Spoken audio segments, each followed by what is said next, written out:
Abhijit media network ಎಂದೆಂದಿಗೂ ನಿಮ್ಮೊಂದಿಗೆ.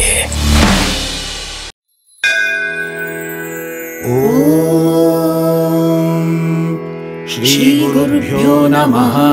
ಹರಿ ಓಂ. ಗಣಾನಾಂ ತ್ವಾ ಗಣಪತಿಗಂ ಹವಾಮಹೇ ಕವಿಂ ಕವೀನಾಮುಪಮಶ್ರವಸ್ತಮಂ ಜ್ಯೇಷ್ಠರಾಜಂ ಬ್ರಹ್ಮಣಾಂ ಬ್ರಹ್ಮಣಸ್ಪತ ಆನಶೃಣ್ವನ್ನೋತಿಭಿಃ ಸೀದಸಾದನಂ.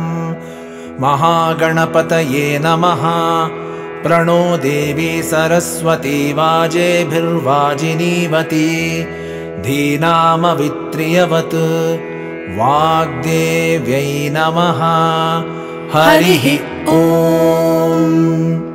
ಶುಕ್ಲಾಂಬರಧರಂ ವಿಷ್ಣುಂ ಶಶಿವರ್ಣಂ ಚತುರ್ಭುಜಂ ಪ್ರಸನ್ನವದನಂ ಧ್ಯಾಯೇತ್ ಸರ್ವವಿಘ್ನೋಪಶಾಂತಯೇ. ನಾರಾಯಣಂ ನಮಸ್ಕೃತ್ಯ ನರಂ ಚೈವ ನರೋತ್ತಮಂ ದೇವೀಂ ಸರಸ್ವತೀಂ ವ್ಯಾಸಂ ತತೋ ಜಯಮುದೀರಯೇತ್. ವ್ಯಾಸಂ ವಸಿಷ್ಠನಪ್ತಾರಂ ಶಕ್ತೇಃ ಪೌತ್ರಮಕಲ್ಮಷಂ ಪರಾಶರಾತ್ಮಜಂ ವಂದೇ ಶುಕತಾತಂ ತಪೋನಿಧಿಂ. ವ್ಯಾಸಾಯ ವಿಷ್ಣುರೂಪಾಯ ವ್ಯಾಸರೂಪಾಯ ವಿಷ್ಣವೇ ನಮೋ ವೈ ಬ್ರಹ್ಮನಿಧಯೇ ವಾಸಿಷ್ಠಾಯ ನಮೋ ನಮಃ. ಅವಿಕಾರಾಯ ಶುದ್ಧಾಯ ನಿತ್ಯಾಯ ಪರಮಾತ್ಮನೇ ಸದೈಕರೂಪರೂಪಾಯ ವಿಷ್ಣವೇ ಸರ್ವಜಿಷ್ಣವೇ. ಯಸ್ಯ ಸ್ಮರಣಮಾತ್ರೇಣ ಜನ್ಮ ಸಂಸಾರ ಬಂಧನಾತ್ ವಿಮುಚ್ಯತೆ ನಮಸ್ತಸ್ಮೈ ವಿಷ್ಣವೇ ಪ್ರಭವಿಷ್ಣವೇ. ಓಂ ನಮೋ ವಿಷ್ಣವೇ ಪ್ರಭವಿಷ್ಣವೇ. ಶ್ರೀ ವೈಶಂಪಾಯನ ಉವಾಚ ಶ್ರುತ್ವಾ ಧರ್ಮಾನಶೇಷೇಣ ಪಾವನಾನಿ ಚ ಸರ್ವಶಃ ಯುಧಿಷ್ಠಿರಃ ಶಾಂತನವಂ ಪುನರೇವಾಭ್ಯಭಾಷತ. ಶ್ರೀಯುಧಿಷ್ಠಿರ ಉವಾಚ ಕಿಮೇಕಂ ದೈವತಂ ಲೋಕೆ ಕಿಂ ವಾಪ್ಯೇಕಂ ಪರಾಯಣಂ. ಸ್ತುವಂತಃ ಕಂಕಮರ್ಚಂತಃ ಪ್ರಾಪ್ನುಯುರ್ಮಾನವಾಃ ಶುಭಂ. ಕೋ ಧರ್ಮಃ ಸರ್ವಧರ್ಮಾಣಾಂ ಭವತಃ ಪರಮೋ ಮತಃ. ಕಿಂ ಜಪನ್ಮುಚ್ಯತೆ ಜಂತುರ್ಜನ್ಮ ಸಂಸಾರ ಬಂಧನಾತ್. ಶ್ರೀ ಭೀಷ್ಮ ಉವಾಚ ಜಗತ್ಪ್ರಭುಂ ದೇವದೇವಮನಂತಂ ಪುರುಷೋತ್ತಮಂ ಸ್ತುವನ್ನಾಮ ಸಹಸ್ರೇಣ ಪುರುಷಃ ಸತತೋತ್ಥಿತಃ. ತಮೇವ ಚಾರ್ಚಯನ್ ನಿತ್ಯಂ ಭಕ್ತ್ಯಾ ಪುರುಷಮವ್ಯಯಂ. ಧ್ಯಾಯನ್ ಸ್ತುವನ್ ನಮಸ್ಯಂಶ್ಚ ಯಜಮಾನಸ್ತಮೇವ ಚ. ಅನಾದಿನಿಧನಂ ವಿಷ್ಣುಂ ಸರ್ವಲೋಕಮಹೇಶ್ವರಂ. ಲೋಕಾಧ್ಯಕ್ಷಂ ಸ್ತುವನ್ ನಿತ್ಯಂ ಸರ್ವದುಃಖಾದಿಗೋ ಭವೇತ್. ಬ್ರಹ್ಮಣ್ಯಂ ಸರ್ವಧರ್ಮಜ್ಞಂ ಲೋಕಾನಾಂ ಕೀರ್ತಿವರ್ಧನಂ. ಲೋಕನಾಥಂ ಮಹದ್ಭೂತಂ ಸರ್ವಭೂತಭವೋದ್ಭವಂ. ಯೇಷ ಮೇ ಸರ್ವಧರ್ಮಾಣಾಂ ಧರ್ಮೋಧಿಕತಮೋ ಮತಃ. ಯದ್ಭಕ್ತ್ಯಾ ಪುಂಡರೀಕಾಕ್ಷಂ ಸ್ತವೈರರ್ಚೇನ್ನರಃ ಸದಾ. ಪರಮಯ್ಯೋ ಮಹತ್ತೇಜಃ ಪರಮಯ್ಯೋ ಮಹತ್ತಪಃ.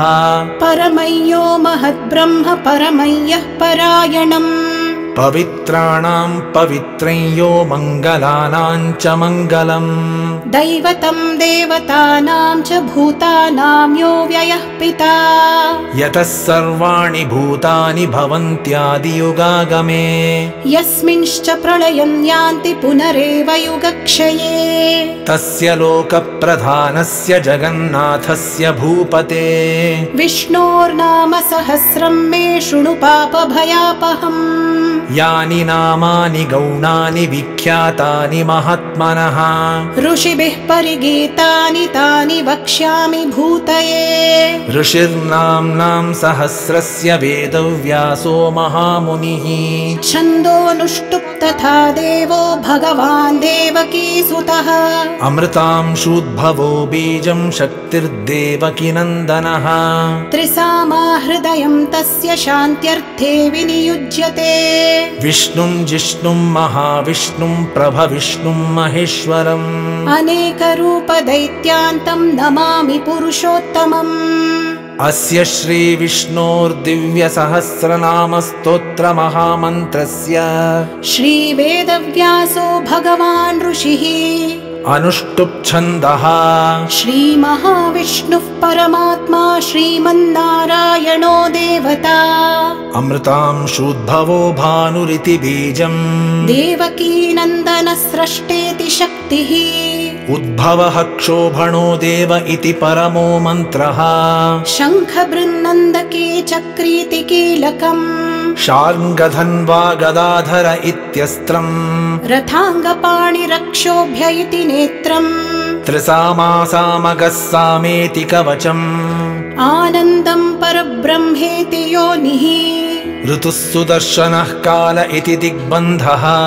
श्रीविश्वरूप इति ध्यानम् श्रीमहाविष्णुः प्रीत्यर्थे सहस्रनाम पारायणे विनियोगः ध्यानम् क्षीरोधन्वत्प्रदेशे शुचिमणिविलसत्सैकते मौक्तिकानाम् मालाकृप्तासनस्तस्फटिकमणिनिभैर्मौक्तिकैर्मण्डिताङ्गः शुभ्रैरभ्रैरदभ्रैरुपरि विरचितैर्मुक्तपीयूषवर्षैः आनन्दीनः पुनीयादरिनलिनगदा शङ्खपाणिर्मुकुन्दः भूः पादौ यस्य नाभिर्व्यदसुरनिलश्चन्द्रसूर्यौ च नेत्रे कर्णावाशा शिरोद्यौर्मुखमपि दहनो यस्य वास्तेयमब्धिः अन्तस्थं यस्य विश्वं सुरनरखगो भोगि गन्धर्वदैत्यैः चित्रं रम्यते तं त्रिभुवनवपुषं विष्णुमीशं नमामि ॐ नमो भगवते वासुदेवाय शान्ताकारं भुजगशयनं पद्मनाभं सुरेशं विश्वाधारं गगनसदृशं मेघवर्णं शुभाङ्गम्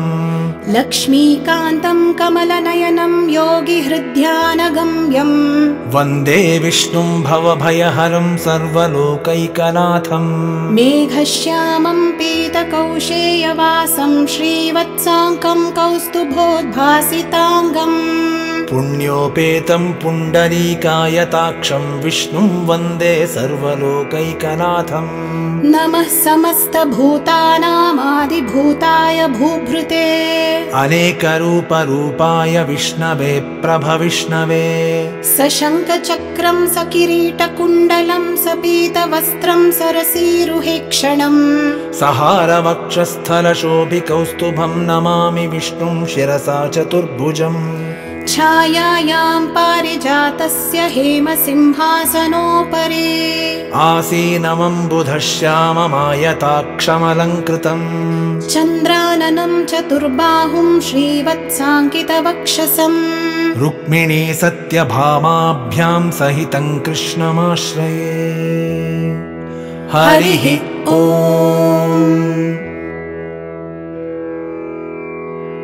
विश्वं विष्णुर्वषट्कारो भूतभव्यभवत्प्रभुः भूतकृद्भूतभृद्भावो भूतात्मा भूतभावनः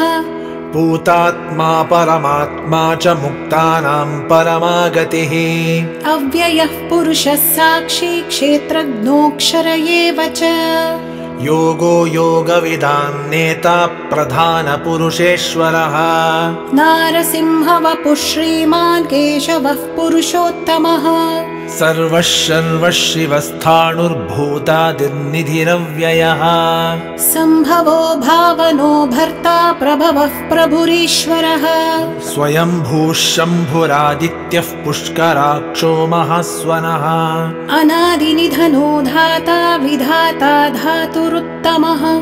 अप्रमेयो हृषीकेशः पद्मनाभोऽमरप्रभुः विश्वकर्मा मनुस्त्वष्टा स्थविष्टस्तविरो ध्रुवः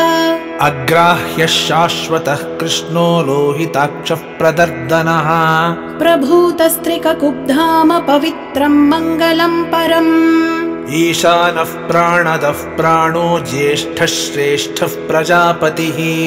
हिरण्यगर्भो भूगर्भो माधवो मधुसूदनः ईश्वरो विक्रमी धन्वी मेधावी विक्रमः क्रमः अनुत्तमो दुराधर्षः कृतघ्नः कृतिरात्मवान् सुरेशः शरणं शर्म विश्वरेताः प्रजाभवः अहः संवत्सरो व्यालः प्रत्ययः सर्वदर्शनः अजः सर्वेश्वरः सिद्धः सिद्धिः सर्वादिरच्युतः वृषाकपिरमेयात्मा सर्वयोगविनिसृतः वसुर्वसुमनः सत्यः समात्मा संमितः समः अमोघः पुण्डरीकाक्षो वृषकर्मा वृषाकृतिः रुद्रो बहुशिरा बभ्रुर्विश्वयोनिश्रुचिश्रवाः अमृतः शाश्वतस्थाणुर्वरारोहो महातपाः सर्वगः सर्वविद्भानुर्विश्वक्सेनो जनार्दनः वेदो वेदविदव्यङ्गो वेदाङ्गो वेदवित्कविः लोकाध्यक्षः सुराध्यक्षो धर्माध्यक्षः कृताकृतः चतुरात्मा चतुर्व्यूहश्चतुर्दंष्ट्रश्चतुर्भुजः भ्राजिष्णुर्भोजनं भोक्ता सहिष्णुर्जगदादिजः अनघो विजयो जेता विश्वयोनिः पुनर्वसुः उपेन्द्रो वामनः प्रांशुरमोघः शुचिरुर्जितः अतीन्द्रः सङ्ग्रहः सर्गो धृतात्मा नियमो यमः वेद्यो वैद्यः सदा योगी वीरः माधवो मधुः अतीन्द्रियो महामायो महोत्साहो महाबलः महाबुद्धिर्महावीर्यो महाशक्तिर्महाद्युतिः अनिर्देश्य वपुः श्रीमानमेयात्मा महादृधृक् महेश्वासो महीभर्ता श्रीनिवासः सताङ्गतिः अनिरुद्धः सुरानन्दो गोविन्दो गोविदाम्पतिः मरीचिर्दमनो हंसः सुपर्णो भुजगोत्तमः हिरण्यनाभः सुतपाः पद्मनाभः प्रजापतिः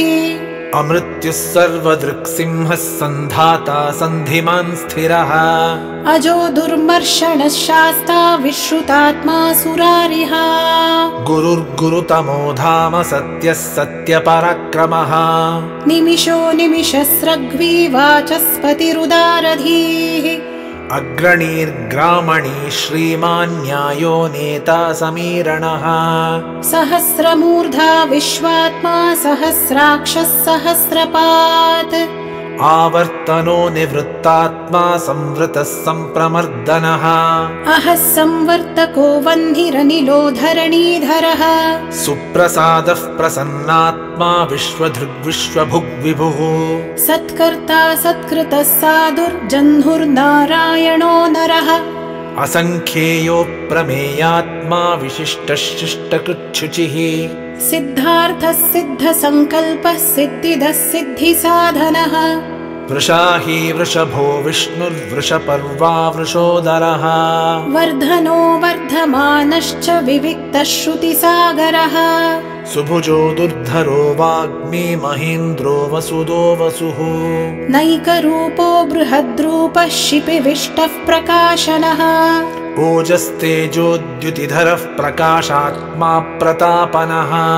रुद्धः स्पष्टाक्षरो मन्त्रश्चन्द्रांशुर्भास्करद्युतिः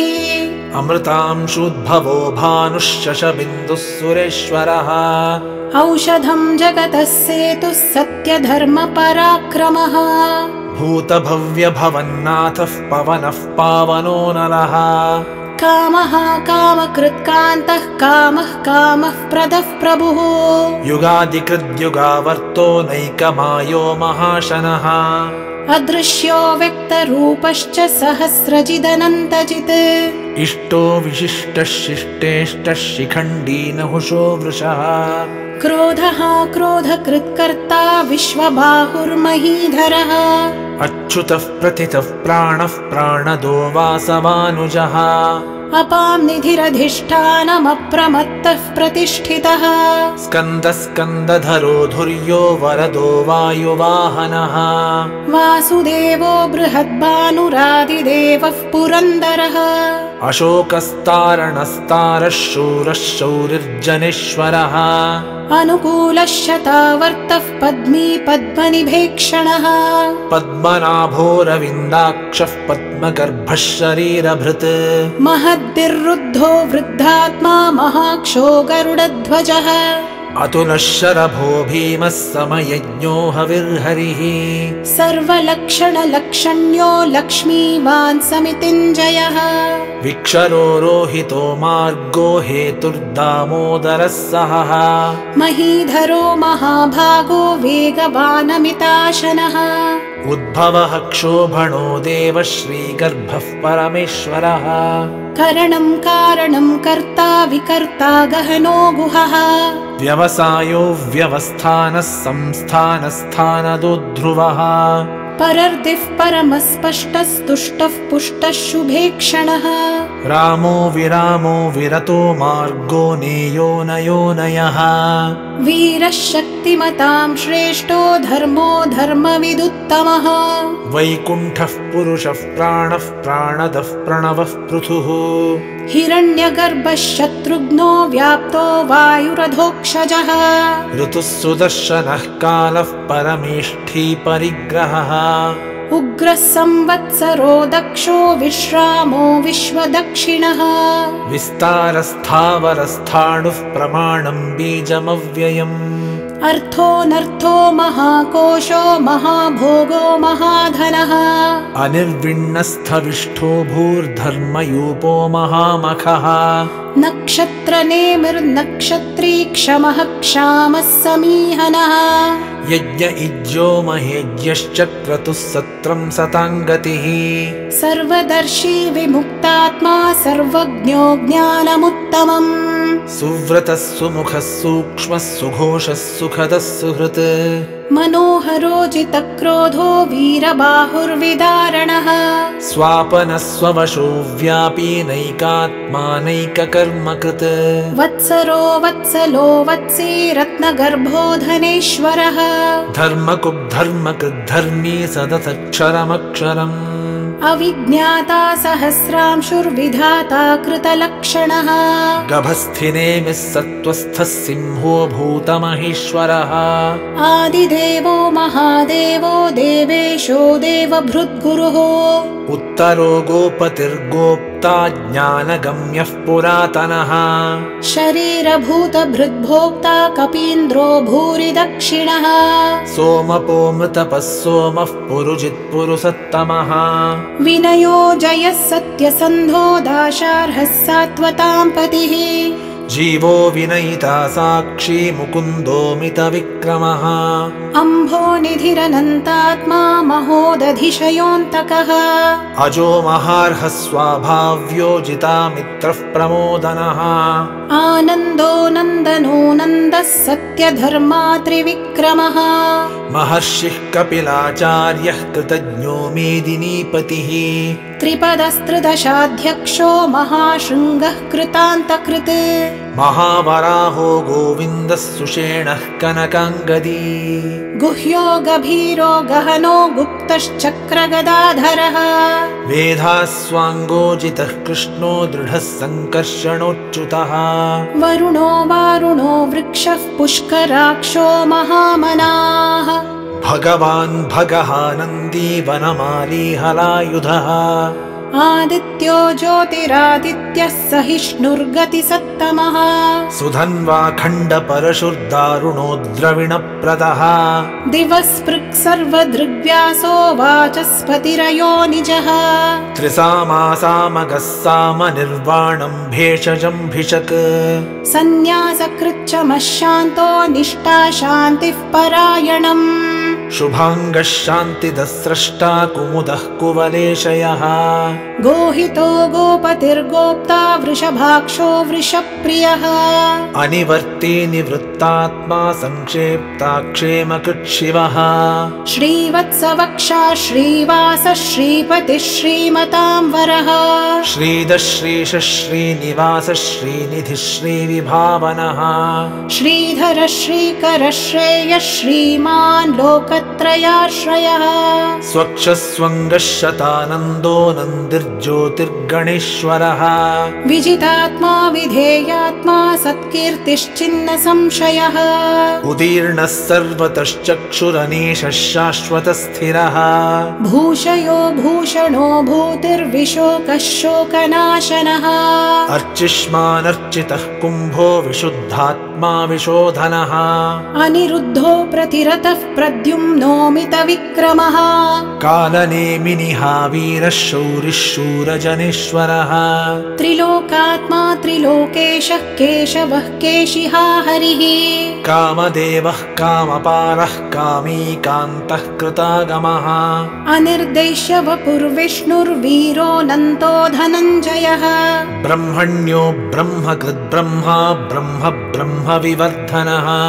ब्रह्मविद् ब्राह्मणो ब्रह्मी ब्रह्मज्ञो ब्राह्मणप्रियः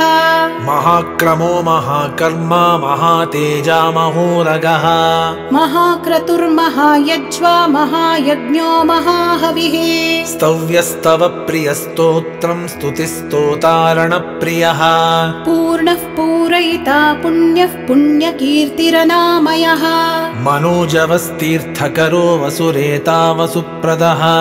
वसुप्रदो वासुदेवो वसुर्वसुमनाहविः सद्गतिः सत्कृतिः सत्ता सद्भूतिः सत्परायणः शूरसेनो यदुश्रेष्ठः सन्निवासः सुयामुनः भूतावासो वासुदेवः सर्वासु निलयो नलः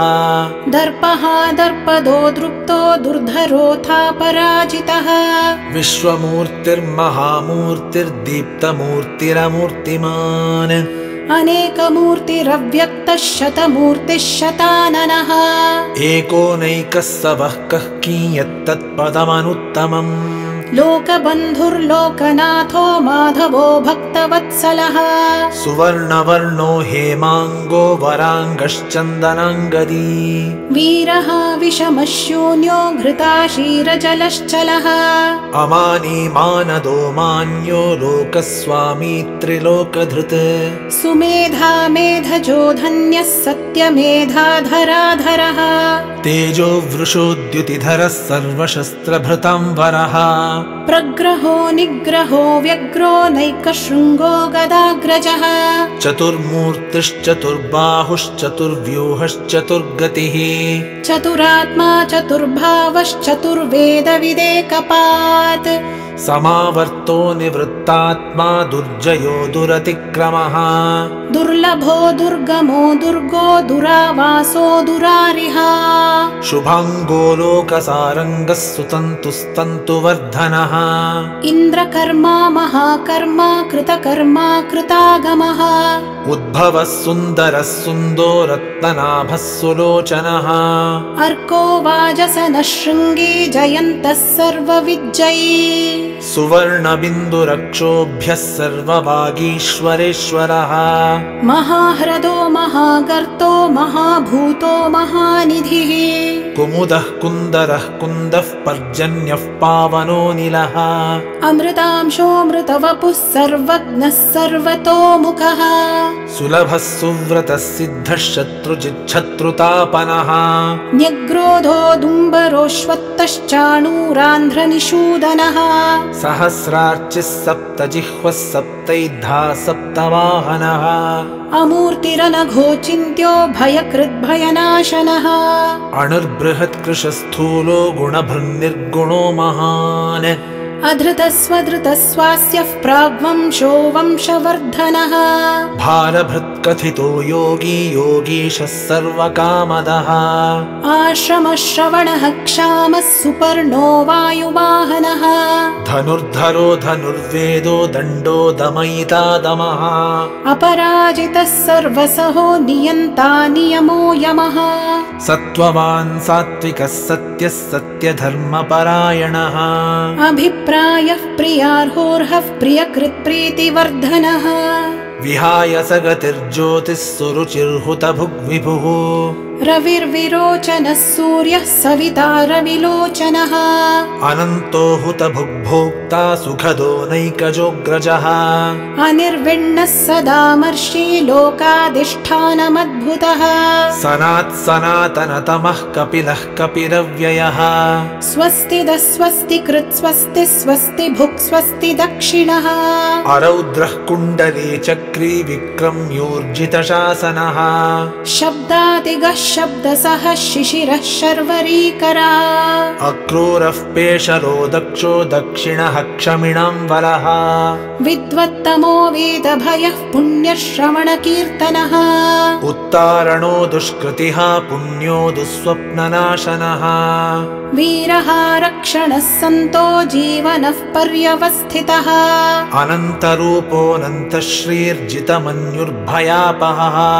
चतुरश्रो गभीरात्मा विदिशो व्यादिशो दिशः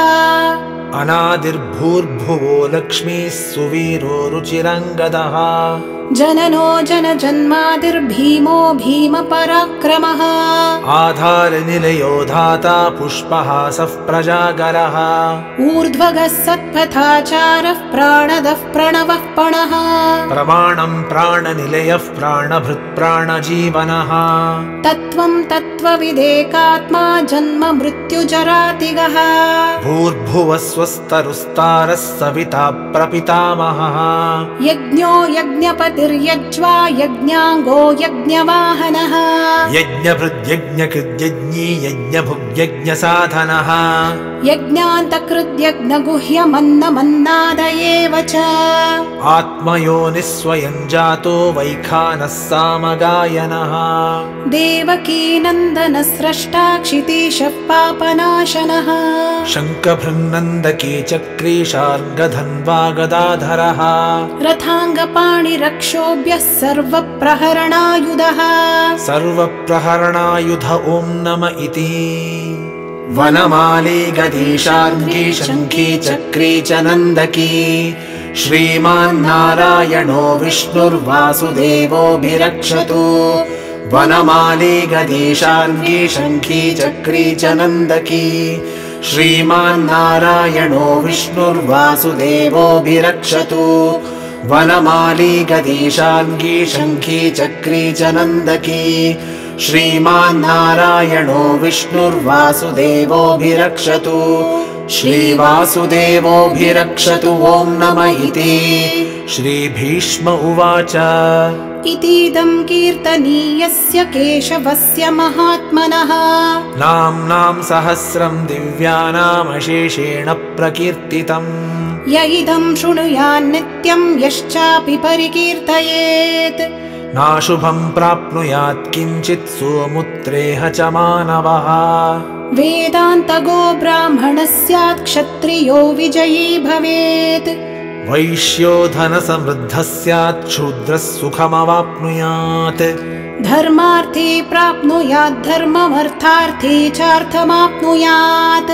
कामानवाप्नुयात् कामी प्रजार्थी चाप्नुयात् प्रजाम् भक्तिमान्यः सदोत्थाय शुचिस्तद्गतमानसः सहस्रं वासुदेवस्य नाम्नामेतत् प्रकीर्तयेत् यशः प्राप्नोति विपुलं ज्ञातिप्राधान्यमेव च अचलां श्रियमाप्नोति श्रेयः प्राप्नोत्यनुत्तमम् न भयं क्वचिदाप्नोति वीर्यं तेजश्च विन्दति भवत्यरोगोद्युतिमान् बलरूपगुणान्वितः रोगार्तो मुच्यते रोगात् बद्धो मुच्येत बन्धनात् भयान्मुच्येत भीतस्तु मुच्येतापन्न आपदः दुर्गाण्यतितरत्याशु पुरुषः पुरुषोत्तमम् स्तुवन्नाम सहस्रेण नित्यं भक्तिसमन्वितः वासुदेवाश्रयो मर्त्यो वासुदेवपरायणः सर्वपापविशुद्धात्मा याति ब्रह्म सनातनम् न वासुदेव भक्तानामशुभं विद्यते क्वचित् जन्म मृत्युजरा व्याधि भयं नैवोपजायते इमं स्तवमधीयानः श्रद्धा भक्तिसमन्वितः युज्येतात्मसुखक्षान्तिः श्रीधृतिस्मृतिकीर्तिभिः न क्रोधो न च मात्सर्यं न लोभो नाशुभा मतिः भवन्ति कृतपुण्यानां भक्तानां पुरुषोत्तमे द्यौस चन्द्रार्कनक्षत्राखं दिशो भूर्महो दधिः वासुदेवस्य वीर्येण विधृतानि महात्मनः ससुरासुरगन्धर्वं स यक्षोरगराक्षसम् जगद्वशे वर्ततेदं कृष्णस्य सचराचरम् इन्द्रियाणि मनोबुद्धिः सत्त्वं तेजो बलं धृतिः वासुदेवात्मकान्याहुः क्षेत्रं क्षेत्रज्ञ एव च सर्वागमानामाचारः प्रथमं परिकल्पते आचारप्रभवो धर्मो धर्मस्य प्रभुरच्युतः ऋषयः पितरो देवा महाभूतानि धातवः जङ्गमा जङ्गमञ्चेदं जगन्नारायणोद्भवम् योगो ज्ञानं तथा साङ्ख्यं विद्या शिल्पादिकर्म च वेदाः शास्त्राणि विज्ञानमेतत् सर्वं जनार्दनात् एको विष्णुर्महद्भूतं पृथग्भूतान्यनेकशः त्रीन् लोकान् व्याप्य भूतात्मा भुङ्क्ते विश्वभुगव्ययः इमं स्तवं भगवतो विष्णोर्व्यासेन कीर्तितम् पठेद्य इच्छेत् पुरुषः श्रेयः प्राप्तुं सुखानि च विश्वेश्वरमजं देवं जगतः प्रभुमव्ययम् भजन्ति ये पुष्कराक्षं न ते यान्ति पराभवम् न ते यान्ति पराभवमों नमः इति अर्जुन उवाच पद्मपत्रविशालाक्ष पद्मनाभसुरोत्तमा भक्तानामनुरक्तानां त्राता भव जनार्दन श्रीभगवानुवाच यो मां नाम सहस्रेण स्तोतुमिच्छति पाण्डवा सोऽहमेकेन श्लोकेन स्तुत एव न संशयः स्तुत एव न संशय ॐ नम इति व्यास उवाच वासनाद्वासुदेवस्य वासितन्ते जगत्त्रयम् सर्वभूतनिवासोऽसि वासुदेव नमोऽस्तु ते श्रीवासुदेव नमोऽस्तुत ॐ नम इति पार्वत्युवाच केनोपायेन लघुना विष्णोर्नाम सहस्रकम् पठ्यते पण्डितैर्नित्यं श्रोतुमिच्छाम्यहं प्रभो ईश्वर उवाच श्रीराम राम रामेति रमे रामे मनोरमे सहस्रनाम तत्तुल्यं राम नाम वरानने श्रीराम राम रामेति रमे रामे मनोरमे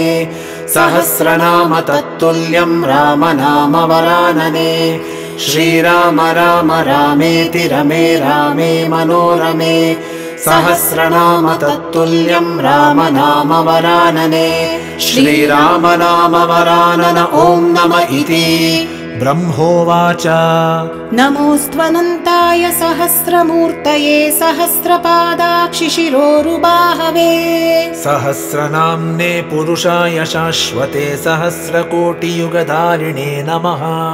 सहस्रकोटियुगधारिणे नम ॐ नम इति सञ्जय उवाच यत्र योगेश्वरः कृष्णो यत्र पार्थो धनुर्धरः तत्र श्रीर्विजयो भूतिर्ध्रुवा नीतिर्मतिर्मम श्रीभगवानुवाच अनन्याश्चिन्तयन्तो मां ये जनाः पर्युपासते तेषां नित्याभियुक्तानां योगक्षेमं वहाम्यहम् परित्राणाय साधूनां विनाशाय च दुष्कृताम् धर्म संस्थापनार्थाय संभवामि युगे युगे आर्ता विषण्णाः शिथिलाश्च भीता घोरेषु च व्याधिषु वर्तमानाः संकीर्त्य नारायण शब्दमात्रं विमुक्तदुःखाः सुखिनो भवन्तु कायेन वाचा मनसेन्द्रियैर्वा बुद्ध्यात्मना वा प्रकृते स्वभावात् करोमि यद्यत् सकलं परस्मै नारायणायेति समर्पयामि श्रीमन्नारायणायेति समर्पयामि ॐ शान्ति शान्ति शान्तिः।